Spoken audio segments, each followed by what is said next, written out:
post-war comes with gender-based conflict where women are victims. So much so that when we talk about war and women as victims in the narrative, nobody bats an eye. 80% of those who are displaced in war are women. Yet, and here's what is interesting, when we talk about peace negotiations, we don't see many women sitting at the table.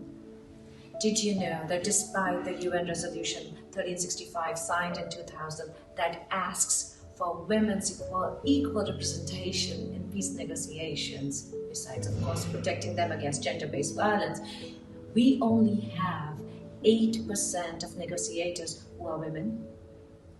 This number goes down to only 5% when we talk about witnessing or signing the peace negotiations.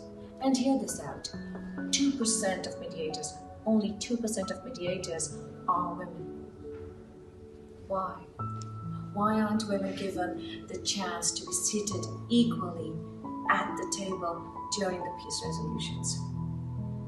When we know that the research says that a peace negotiation will have 64% chances of really giving peace if we have local civic bodies involved, especially if those civic bodies have women members in it.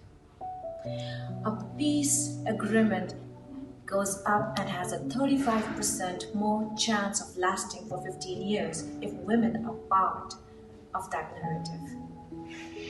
There are people who will make you believe that women, every time they were given that position to talk and be part of the peace process, ended up being, worse than men in aggression. They will cite examples from history of Catherine the Great, or Margaret Thatcher, or Indira Gandhi, or Golda Meir, telling you that every time women had that choice, they took up as much power and worse and became more aggressive than men. Please. That's just taking a very small size sample and saying that no other women should be given that chance.